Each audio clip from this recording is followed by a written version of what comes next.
Hello? Are you there? Are you with me? Let me check and see. I think we've got something. Yes, I think we're up and running.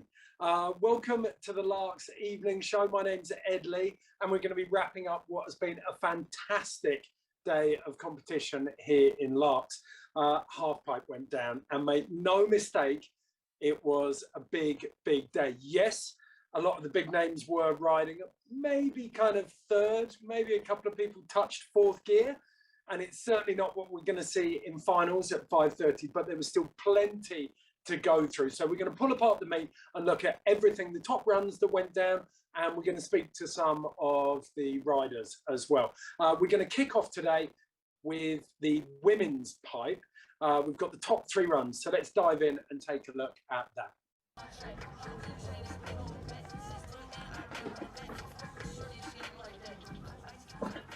So in third place, it was Mitsuko Ono, young Japanese rider, winding up with lovely front nine to kick off into the back five. Front seven, cab seven combo. Then finishing off with the front five tail. Solid run, and enough to get a third place out of the 8 finalists who'll go through. Score of 84.8. Yeah, Mitsuko, not one of the bigger riders, and in a 7-meter deep super pipe, she makes it look absolutely monstrous. Really found her feet though, was looking pretty comfortable all the way through that run. Kai Shuotong, she's had a great start to the season this year. Chinese rider is known as the most successful rider in FIS history. Goofy footer started off with solid frontside to backside five. That air to fakie that's become a staple of her run, winding up to that cab seven, cab nine actually, sorry, into the front five. And then lovely method to finish. Pretty staple by her standards, but a glimpse of what's possible. Here you go. Is that front nine on the first hit? I missed that one as we were watching then. You probably guessed by the way I was stalling. Into the back five. Lovely mute there. But then in first place, no surprises to anyone. Chloe Kim. I've made the comment a couple of times that for Chloe, look at the size of that beautiful backside air. Winds up into that front side seven. And then this is where the difference starts to tell.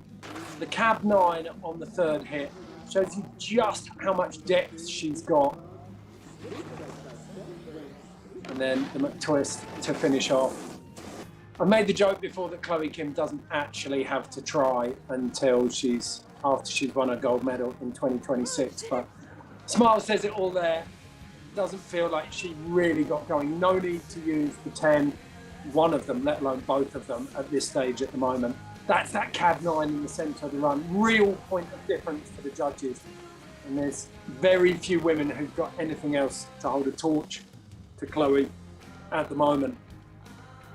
It doesn't take away the jeopardy though. Perfect conditions here in Larks. Got really cold temperatures and packed snow, no wind and blue skies. That is the top 8 though. So you can see Carol Castellet just missing out on the top 3. And then 2 Chinese riders joining Shuotong Kai. You got Jiao Yulu and Wu Xiaotong.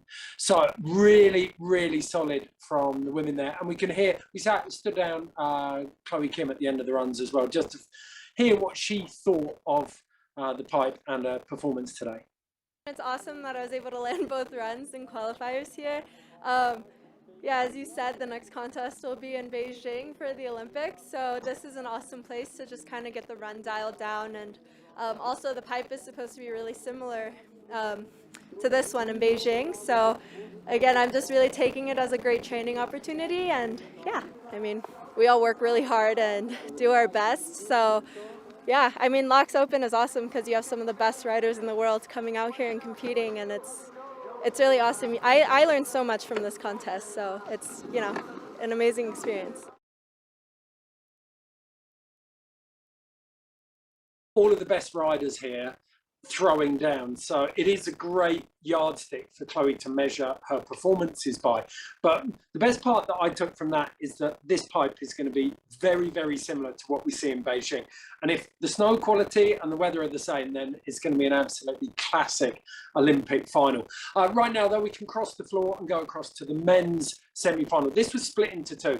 You've got 8 women qualifying for the final that we just saw. In the men's, you've got 2 semi-finals, top 6 riders from each will go through to the final. Let's take a look at the first one, and it kicked off with Sean White. I love LAAX, honestly. It's such an amazing place. Look at the weather. Beautiful, beautiful view. And the half pipe's always incredible. I mean, the pipe just transitions from wall to flat bottom to wall so smooth, so effortless that it makes riding that much easier. And I've been waiting for a pipe like this all season to really kind of open up and feel good and start trying the big tricks that I want to do at the Olympics. So that's a mouth-watering prospect. Sean just finding his feet. This was the run that actually gave him so many problems in Mammoth.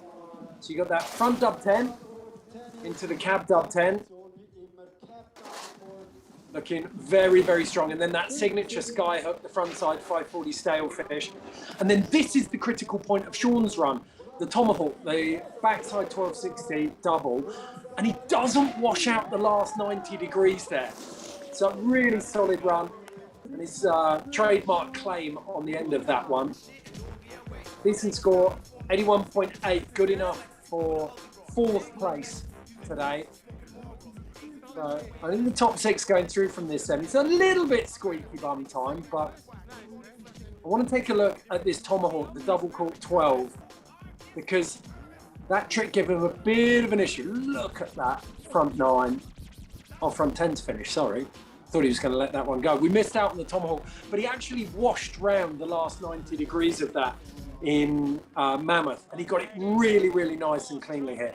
Jan Scherer, the Swiss rider, qualified in 3rd out of this first semi-final, and he gave all the Swiss fans a bit of a scare first run, falling on this backside 9. Made no mistake on it on the second run, though. Wound up into that big double 10. When you see it from that angle, you get an idea of how massive it is. Cab double 10. Then lovely front 12. And then his alley-oop double shifty. Thought he might be tempting fate with that one. He's come unstuck a couple of times on that alley-oop, but the Swiss coach is enjoying that one, and Jan as well. 3rd place with a very respectable 83 points. Yes. It was nice, Jan. In 2nd place, though, oh, wait a second, we got some replays. That front 12, he had plenty of time to spot the landing out on that, and then there, backside, frontside shifty to backside shifty in the middle of that alley-oop. Yuto Totsuka, though, dropped in, swung it round to switch, and did his classic switch backside 10 to kick things off. Into the back 9. To front double 10, cab double 10. So very, very pedestrian by his standards at this stage. Then that front 12 to finish off. Look how casual he makes that look. Fantastic run. But yeah, compared to his winning run last year, it is very, very steady by Yuto's standards. 93.65. That is a decent score, isn't it? Makes you wonder where this final is going to go. But it didn't actually qualify first. Cheeky boot grab there. I wonder if the judges spotted that. That's the first time I've seen it. Omu Hirano, fresh off a couple of victories in the States, dropped into the LAAX pipe and went absolutely stratospheric. Very casual back-to-back 10s to open things up. And probably the biggest front 9 you'll ever see in your life. It's a beautiful back 9. And then front double 12 to finish it off. Interestingly, it only took him 4 hits to win the Mammoth GP last weekend. He decided to use 5, though, to claim the top spot in the first of semi-finals here. Such a joy to watch. He only did 4 competitions between Korea and the start of this season. And one of those was some low-level competition in the States just to keep his points up. So Valentino Caselli in 5th and Lucas Foster in 6th, joining the top 4 there. So really, really solid work from the boys, and good to see the young Australian in there as well. We got in touch with Sean at the end of the qualies as well, just to see what he thought of his riding. It's been a run to the Olympics, you know, with a bunch of bumps in the road. Honestly, I had some nerves and some things go wrong at the first competition of the season. Then the second competition, I'm having this amazing run and my binding just broke in half mid-run. I contracted COVID over the holidays, unfortunately. I showed up at Mammoth and tested negative, thankfully, but I was still feeling disoriented, and during my qualifying run, I smashed my ankle. And I'm just like already not excited to be there because I wasn't feeling well. And now this, I took it as a sign to pull back and bring it to LAAX and see what I could do here. And this was an important day because I need to, you know, just solidify my points in order to make the team. I'm on the bubble. It looks really good, but I didn't want to leave it up to chance. I want to go. You heard it from the horse's mouth there. So there was a lot of talk that maybe there's coach's discretion within the US selection team. He's in 4th place. They can take 4 riders, but he doesn't want to leave it up to chance. He wants to come out here and make sure that his riding's on point. Pretty open as well about COVID. There have been a few riders that have had it over the last couple of weeks. Not many have come out and said it publicly, though. Sean has said it. So it doesn't look like it affected him today. Looks like he's well and truly over it. That was the first of the semi-finals, though. The first 6 riders qualified for the men's finals on Saturday night. This was the second semi-finals. We're going to take a look at the top 3 qualifiers. So, Ruka Hirano, no relation to Ayumu, managed to claim 3rd. Switch backside first hit is always a big popular one. Switch backside 9 into the backside 9. And we've got 10s, back to back 10s. I mean, this is really stock standard stuff for the Japanese riders, but they're doing it so perfectly and so high. There's that beautiful alley-oop as well to finish. Trademark of Ruka Hirano. Another one of those riders who just really, I'm not being insulting, it's no lack of respect. It is pedestrian for them riding at this level when you look at what they're capable of. But yeah, very strong run, 78.2. Then 4th of our many Japanese riders, Raibu Katayama. Lovely to see him back. He's battled an injury for a couple of seasons now. Dropped in and went absolutely stratospheric. At front 10 to cab 10 combo. And his feet wound up into the front 9. To the back 9. Then yeah, you guessed it, front 12 to finish. So that was second place. An 80.2. So more than 30. Bear in mind, these are being scored on the same scale as the first semi-final, so full 10 points beneath it. But this is the first time anyone has seen Scotty James in action this winter. It was with bated breath that we watched him drop in. Switch backside 10 to start. Big cab 10.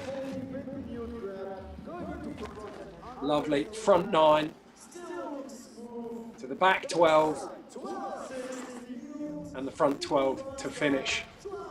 And it looked so smooth. It was very obvious to me that Scotty's been riding a lot of pipe in the pre-season. He's been up at Lake Diablo on the glacier there. He's had a private park at his disposal, and it showed.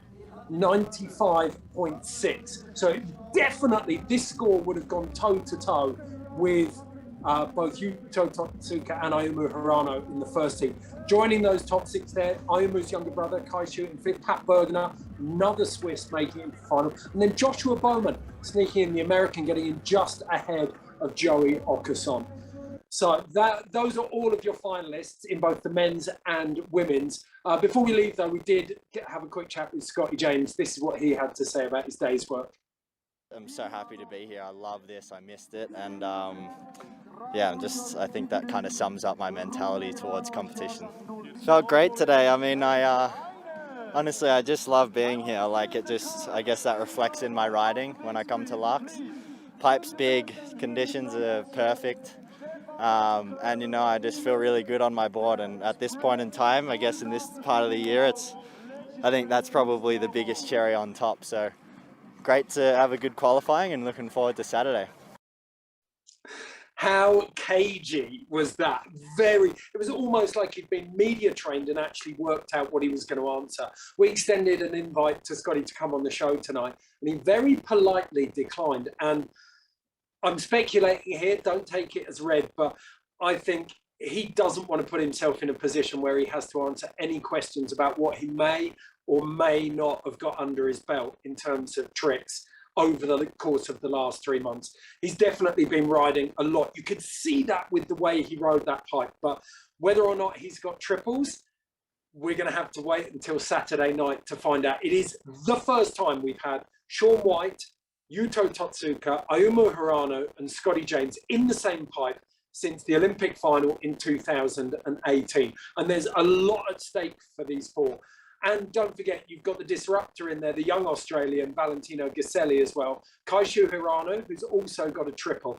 This final, 5:30 Saturday night, you do not want to miss it. You can follow it on larks.com/drop-in, or you can try and find it on your local channels. I know there'll be a delayed stream goes out on Red Bull as well. I'll be doing the British commentary, and you can follow all of the action, as always, using the hashtag LAAX or LAAX Open. Whether you're joining us on YouTube, Facebook, or Instagram, thank you.